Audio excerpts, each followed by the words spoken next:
সারা জীবন বই পুস্তকে পড়ানো হয় cut your coat according your cloth, অর্থাৎ আয় বুঝে ব্যয় করো। কিন্তু ব্যতিক্রম বাংলাদেশের বাজেটের ক্ষেত্রে। আমাদের বাজেটটা তৈরি করা হয় এমনভাবে যেখানে আগে ব্যয় ঠিক করা হয়, ঠিক করার পরে আয় কত হবে সেই পরিকল্পনাটা করা হয়।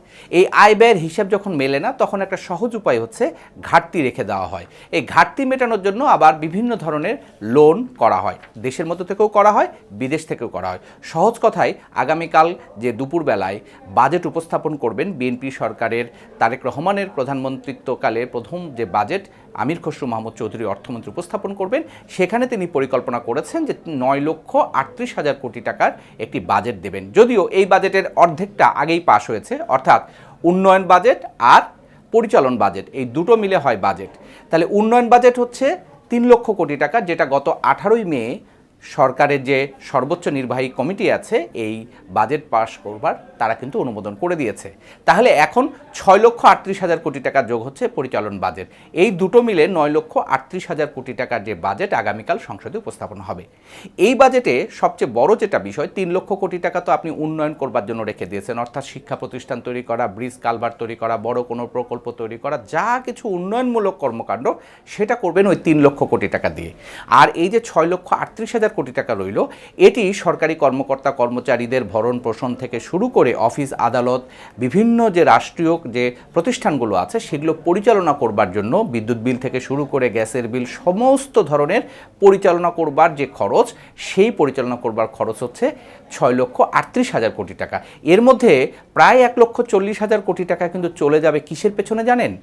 সেটা ধার করে যে আমরা ঘির খেয়ে এসছি বছরের পর বছর, বাজেটের এই যে রাজস্ব আদায় থাকেনি বলে, কম হয়েছে বলে আমরা লোন করে করে বাজেটের খরচ করেছি, বড় বড় প্রকল্প তৈরি করেছি, সেই প্রকল্পগুলো করবার জন্য বিদেশ থেকে বা দেশের মধ্য থেকে যে লোন নিয়েছিল সরকার, ঋণ নিয়ে বাজেট করেছিল, সেই বাজেটের ঋণের দায় অর্থাৎ সুদ পরিশোধ করতে হবে প্রায় 1,40,000 কোটি টাকা।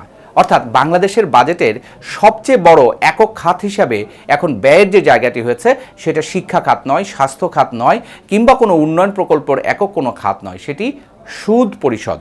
অর্থাৎ আমরা ধার করে ঘি খেয়েছি, সেই ঘির এখন যে সুদ সেটা পরিশোধ করছে। মনে রাখবেন, আসল কিন্তু এখনও করছি না, এবারও আমরা ধার করব। কেন ধার করব? কারণ হচ্ছে আমরা 6,38,000 কোটি টাকা পরিচালন ব্যয় এবং 3 লক্ষ কোটি টাকার উন্নয়ন ব্যয় মিলে 9,38,000 কোটি টাকার মধ্যে আমরা আদায় করতে পারবো, এটাই ধরে নিয়েছি 6,95,000 কোটি টাকা। তার মানে 2,43,000 কোটি টাকা কিন্তু আপনি আয় করতেই পারবেন না, অথচ আপনি পরিকল্পনা করছেন।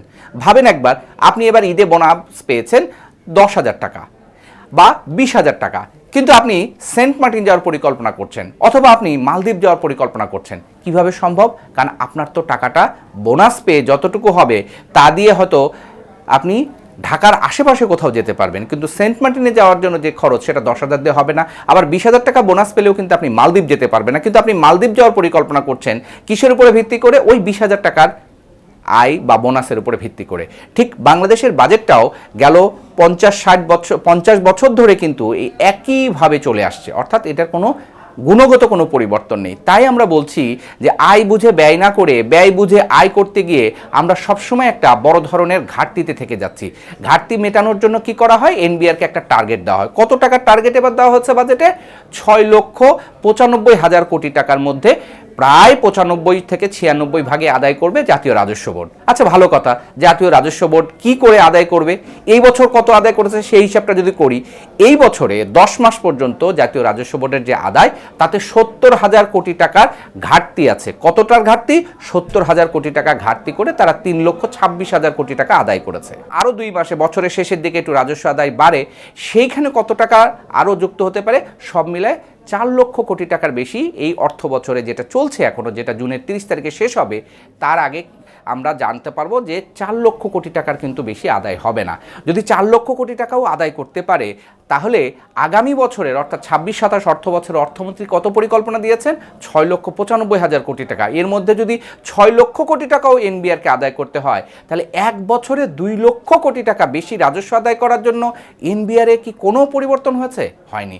নতুন লোক নিয়োগ হয়েছে? হয় নাই। এত বড় একটা টার্গেট দিলেন আপনি, অর্থাৎ প্রায় অর্ধেক আপনি আদায় বাড়ায় দিলেন, কিন্তু আপনি কোনো উদ্যোগ নিলেন না কিভাবে বাড়বে, বরঞ্চ আপনি কিছু কর ছাড় দিয়েছেন। আপনি জনগণের উপরে আবার কিছুটা কর ছাড় দিতে গিয়ে বলছেন যে জ্বালানি তেলের মূল্য বাড়ানো হচ্ছে, বিদ্যুতের মূল্য বাড়ানো হচ্ছে, এটাতে জনজীবনে চাপ পড়বে, সেজন্য কিছু শুল্ক কমানো হচ্ছে। ভালো কথা, দিন শেষে আপনি কি আয় ব্যয় করে দেখেছেন কোনটাতে কত কমবে, কত কমলে কত বাড়াবেন, তাতে করে আপনার চলবে কিনা? উত্তর হচ্ছে না। আমাদের বাজেটটা ওই জন্যই বলছি যে আয় বুঝে ব্যয় যেহেতু করা হয় না, ব্যয় বুঝে আয় করার জন্য ওরাও জানে আয়ও হবে না অতটা, ব্যয়ও হবে না অতটা, যতটুকু লাগবে ধার করে নিব আমি ব্যাংক থেকে। এবং এই যে ব্যাংক থেকে 2,43,000 কোটি টাকা আমরা যে ধার করার পরিকল্পনা করছি, এর সিংহভাগই, অর্থাৎ আমরা যদি একেবারে খেয়াল করি, 1,27,000 কোটি টাকা অভ্যন্তরীণ সূত্র থেকে নেওয়া হবে, এর মধ্যে 1,12,000 কোটি টাকায় নেওয়া হবে ব্যাংক থেকে। সরকারি বেসরকারি বা বাংলাদেশ ব্যাংক, এখান থেকে আমরা ব্যাংকিং খাত থেকে সরকার বিভিন্নভাবে বন্ড ছেড়ে নেবে কত, 1,12,000 কোটি টাকা। আর 15,000 কোটি টাকা সঞ্চয়পত্র সহ বিভিন্ন ধরনের বন্ড বিক্রি করে নেবে। আর বাকি প্রায় 1 লক্ষ কোটি টাকার বেশি টাকা সেটা বিদেশ থেকে ধার করানো হবে। এই ধারকর্য করে আমরা বাজেটটা যে দেব, এইবারও কিন্তু আবার সেই ওই দুষ্টু চক্রের মধ্যে পড়ে যাব। বিগত দিনের যে ঋণ করেছি তার সুদ আমি দিচ্ছি 1,20,000 কোটি টাকা, গতবার 22,000 কোটি টাকা হচ্ছে, সেটা 1,40,000 কোটি টাকা হবে। এইবার যে ধার করব সেটা সুদটা গিয়ে যুক্ত হবে আগামী বছরের বাজেটে। দেখা যাবে যে আগামী অর্থ বছর, অর্থাৎ এই বিএনপি সরকারের যখন দ্বিতীয় বাজেট দেবেন, তখন দেখা যাবে সুদ পরিশোধ করতে আমার যাবে হচ্ছে 1,60,000 কোটি টাকা। ওই যে আমরা একটা তকমা পেয়েছি যে জিডিপির 5% নিচে থাকলেই হলো ডেফিসিট, অর্থাৎ ঘাটতি। এই ঘাটতি বাজেট দিয়ে আপনি কখনোই কোনো উন্নয়নের পরিকল্পনা করতে পারবেন না। আবার যে উন্নয়ন প্রকল্পটা আমরা করছি, 3 লক্ষ কোটি টাকা উন্নয়ন প্রকল্প বাস্তবায়ন করার ক্ষমতা আমাদের সরকারি কর্মকর্তা কর্মচারীদের নেই। তার কারণ হচ্ছে আমরা বিগত দিনগুলোতে দেখেছি যে বছরে 10 মাস পর্যন্ত 30% বেশি, 40% বেশি কিন্তু উন্নয়ন প্রকল্প বাস্তবায়ন হয় না। শেষের 2 মাসে তড়িঘড়ি করে টাকা ছাড় করা হয়, অনেকগুলো প্রকল্প পাস করে ফেলা হয়, যেগুলো লাগে না কাজে সেগুলোও কিন্তু ওই সময় করা হয়, কারণ দিন শেষে জুন মাসের মধ্যে আপনার টাকাটা খরচ করতে হবে। এই জন্য দেখছি যে চলতি অর্থ বছরেও যেটা আমরা দেখি, তাহলে 10 মাসে মাত্র 36% উন্নয়ন প্রকল্পর খরচ হয়েছে। এখানেও প্রায় 2 লক্ষ কোটি টাকার যে উন্নয়ন প্রকল্প, তার মাত্র 36% খরচ করছে। বাকি 2 মাসে ধরলাম আরও 20%, আরও 30%, আরও 40% খরচ করলেও আপনি 60 থেকে 70% বেশি টাকা খরচ করতে পারবেন না। তাহলে 2 লক্ষ কোটি টাকারই যদি আপনি 60% খরচ করতে পারেন, 40% না পারেন, তাহলে আগামী বছরে কি এমন জাদুর কাঠি আপনার হাতে এলো যে আপনি 3 লক্ষ কোটি টাকার উন্নয়ন বাজেট করে ফেলবেন? বাস্তবায়ন করা সম্ভব নয়। হ্যাঁ, কাগজপত্রে ধরা হচ্ছে। তার আগে আরেকটা তথ্য আপনাদেরকে একটু দিয়ে রাখি, সমস্যাটা একটা অন্য জায়গায়। বাংলাদেশে যদি কাউকে জিজ্ঞেস করেন যে বাংলাদেশে বাজেট কয়টা, বাজেট হয় 3 ধরনের। প্রথম কথা, বাজেট হচ্ছে আগামী কালকে অর্থাৎ 11 জুন যেটা সংসদে উপস্থাপন করা হবে, সেটা হচ্ছে প্রস্তাবিত বাজেট, বাজেটটা পেশ করবেন। তারপরে কি হবে, বছরের এই বাজেট 30 জুন পাশ হওয়ার পর থেকে জুলাইয়ের 1 তারিখ থেকে যখন এটা বাস্তবায়ন শুরু হবে, বছরের মাঝামাঝি গিয়ে দেখলেন আয় নাই, আপনার অত টাকা আদায় করতে পারছেন না, তখন আপনি এটাকে সংশোধিত বাজেট করবেন, রিভাইজ বাজেট একটা করবেন, অর্থাৎ খরচও কমাবেন, আয়ও কমাবেন, সব কিছু করামে একটা রিভাইজ বাজেট দিলেন। সেই রিভাইজ বাজেট দেওয়ার পরেও ওইটাতে কিন্তু শেষ থাকলো না, প্রস্তাবিত থেকে রিভাইজড আসলো।